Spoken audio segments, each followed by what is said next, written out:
In the winter of 1889, 34 guests checked into a boarding house on Marshall Street in Richmond, Virginia. Not one of them ever checked out.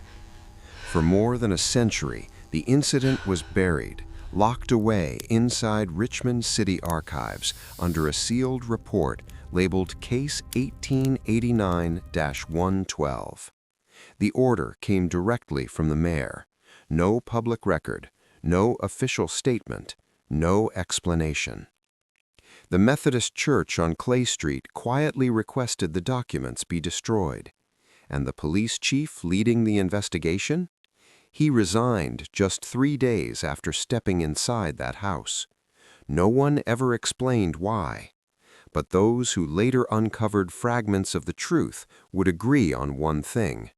What was found in the basement of Mrs. Bridget Kelly's boarding house was too disturbing for Richmond society to accept. The story begins not with suspicion, but with trust. In the autumn of 1888, Richmond was a city trying to heal.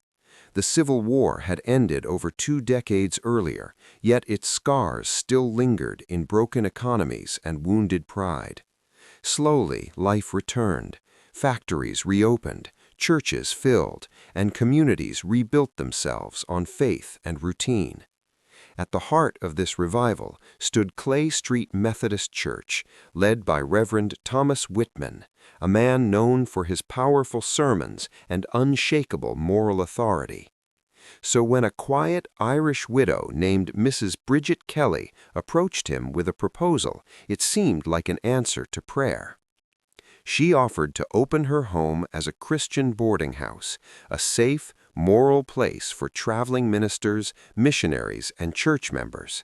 And she was perfect, respectable, devout, soft-spoken, broken by tragedy. Her husband had died of illness, her son in a railway accident. She spoke often of faith, of purpose, of service. Reverend Whitman trusted her immediately. And that trust would cost 34 people their lives. The property at 1247 Marshall Street was impressive.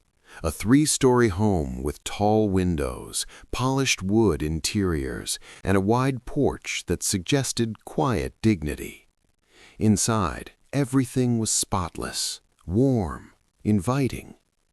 The basement had been converted into a kitchen and storage space. Thick stone walls designed to preserve food. At least, that's what everyone believed. Guests began arriving in November. A preacher recovering from illness, a widow returning from overseas missions, a traveling singer.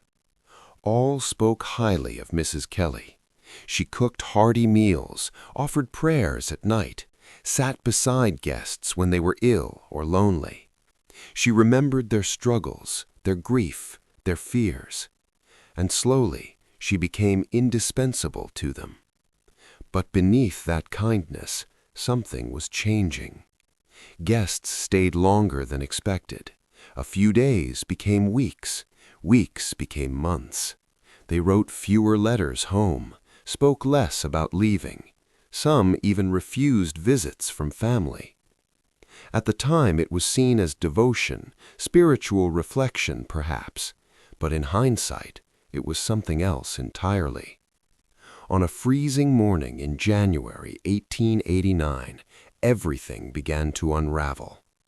Emma Ashford stood outside the boarding house, her breath fogging in the cold air. Her sister Dorothy had been staying there for 2 months, and she had stopped writing. Emma had visited 3 times before. Each time Mrs. Kelly turned her away. She's praying. She's ill. She's resting. Excuses.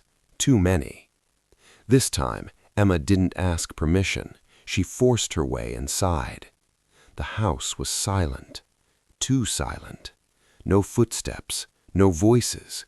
No movement. Just a strange, heavy stillness. And a faint smell. Sweet, sickening, wrong. She ran upstairs, door after door, locked, from the outside. "Dorothy!" she screamed. Nothing. Then a sound, faint, a weak, broken moan. Emma pressed her ear against the door. Someone was inside, alive. Behind her, Mrs. Kelly's voice cut through the hallway. "You shouldn't be here." Emma turned, and for the first time, she saw the truth behind the woman's eyes. No warmth, no kindness, just control. Emma ran. At the police station, her story sounded impossible. Mrs. Kelly, the sweet church widow, the woman who brought cookies every Christmas? The officer agreed to investigate, but when they returned, everything had changed.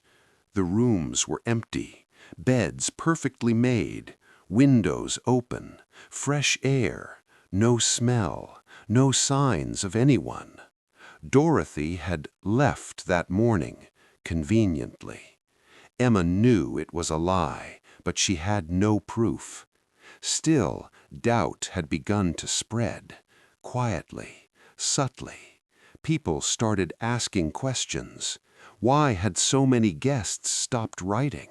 Why had travelers disappeared? Why had no one ever seen anyone leave? Then came Dr. Marcus Webb. Dr. Webb had treated several of Mrs. Kelly's guests. They all complained of the same symptoms: fatigue, confusion, strange dreams, memory loss. At first he blamed stress, travel, diet. But the pattern was too precise, too consistent.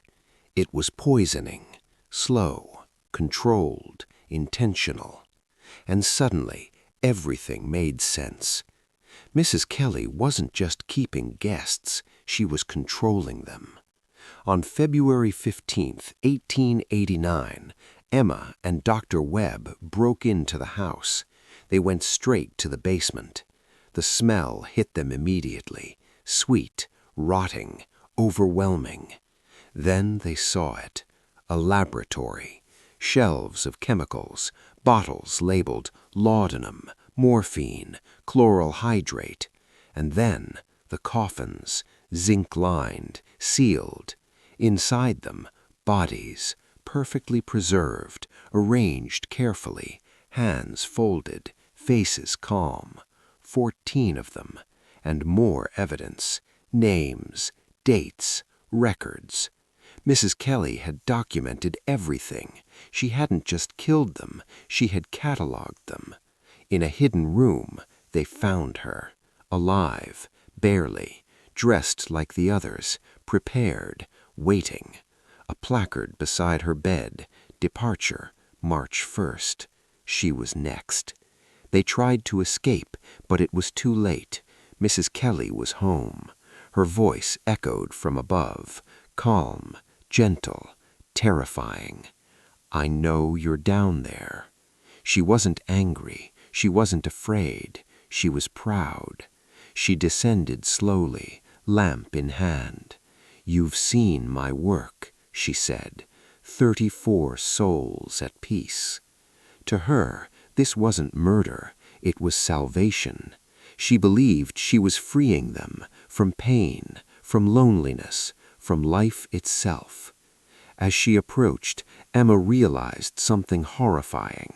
Mrs. Kelly didn't think she was evil. She thought she was chosen, and that made her unstoppable. Desperation turned to action. Emma grabbed a bottle, pretended to surrender.